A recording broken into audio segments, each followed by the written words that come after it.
This is a point in the evolution of the planet that brings to the forefront of each individual's thoughts the question of why me? Why now? And what is really going on in the reality that is right now in the time we are experiencing? What is really going on behind the scenes we are aware of through the five senses? Why is there this feeling that there is more to the story than just appearances? Who indeed has set this up and is pulling the strings? Is it really just a group of somebodies that is in charge? If this is the case, then is the God thing really a hoax after all? There are those who believe that to be the true essence of the scenario. Fortunately for the good of all, that is not the truth. The truth is that there are multiple levels of activity behind what appears to be a play of incredible magnitude. Who then is writing the lines for the characters?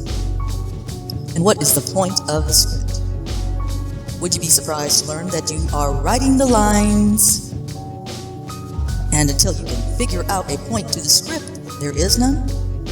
If that is the case, then which of the individuals on the planet can figure one out? Well, indeed, there is a focused group that has decided that they would like to put forth their point in the script. There's just one problem with this. They have decided to put forth a focus within the play that is not in harmony with the creator of the stage and the theater that this play is to be performed upon. In fact, the plan this group has in mind has a great surprise at the end for the audience and the actors on the stage. They intend to destroy the audience, the actors, the stage, and the theater.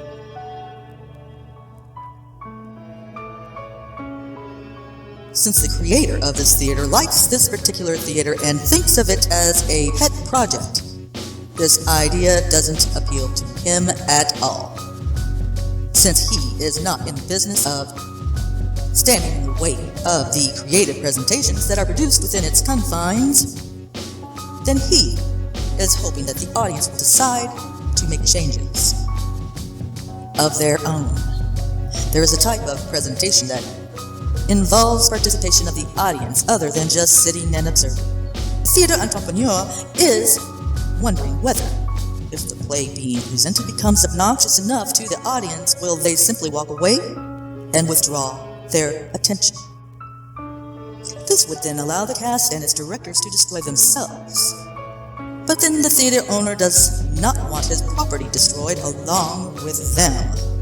He is hoping that the audience will come up with some other solution. Perhaps there could be audience participation that would perhaps introduce some new characters that would create lines of script of their own. If a new storyline could be introduced with characters that could change the ending, then the performance could be a comedy, or a mystery, or a love story rather than a tragedy.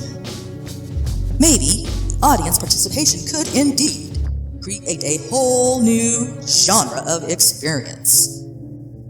Instead of depicting repetition of experiences already known, could the audience, in the intensity of desire, change the storyline? Come up with a creative scenario that would encompass possibilities not yet experienced? Why not? The greater the desire for change, the greater the opportunity for creative, new boundary-expanding story themes.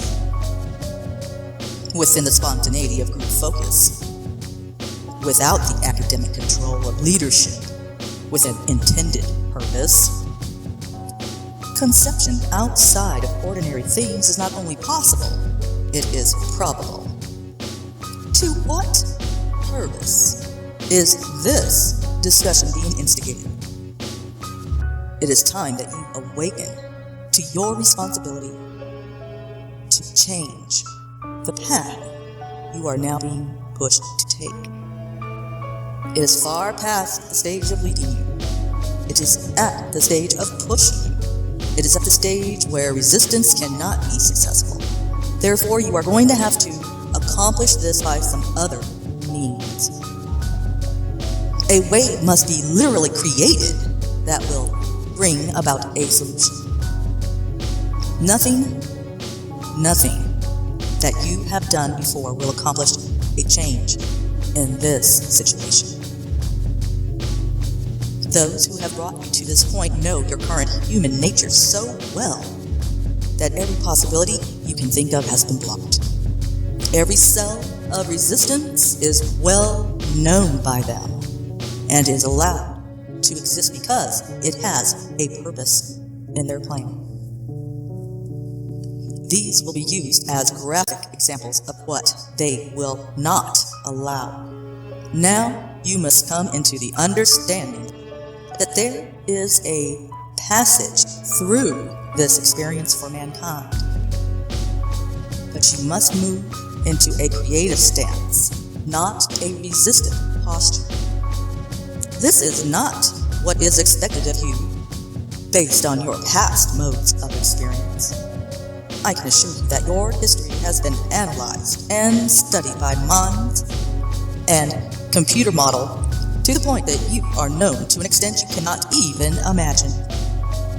Every reactive scenario has been dissected to the cellular level and restrictive actions planned for each of them.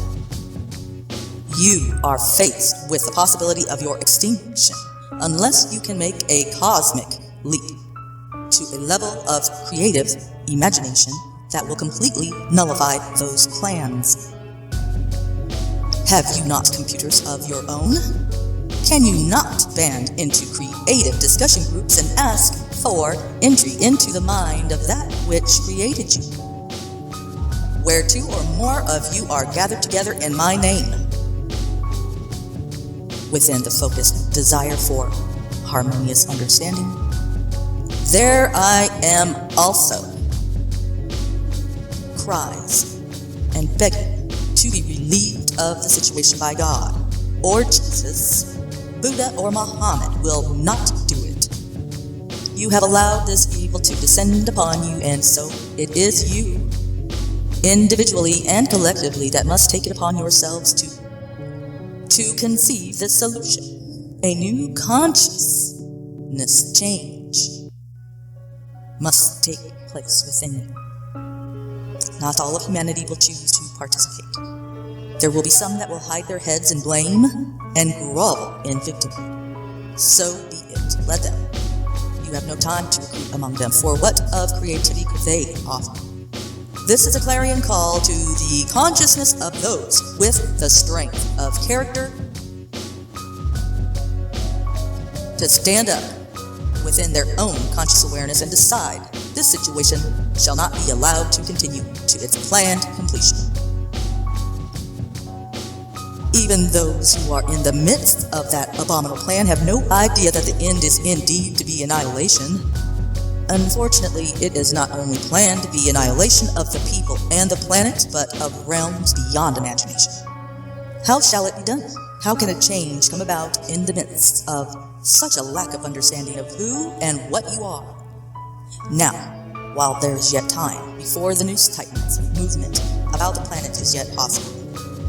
Groups shall come together to stretch their conscious awareness to invoke the aid of the highest of sources of knowledge to assist them in conceiving a new way of experiencing manifested existence. This must not be copied from any other experience. It must be literally a conceptual leap, not in its entirety, but in invocation of the beginning framework of such an experience. This is not a process that can be spelled out. It is shadowy in the beginning, as it is conceived as a possibility, and so it should be. Known boundaries of experience must be transcended. A superhuman assignment? Indeed, but not at all impossible. Out of challenge born of desire and necessity comes the conception of that which is different. Has mankind on this planet been presented with this opportunity before? Indeed, but each time he reverted to known strategies. Now, it has been of his creation that this situation exists. It has been his task to make this leap, and so he has now made it, so that it must be undertaken or face the possibility he may cease to exist. All of this is his own doing. Mankind has no one else to blame, so there must be a 180-degree turn from past refusal to take on the whole project, to taking it on with resolve and dedication.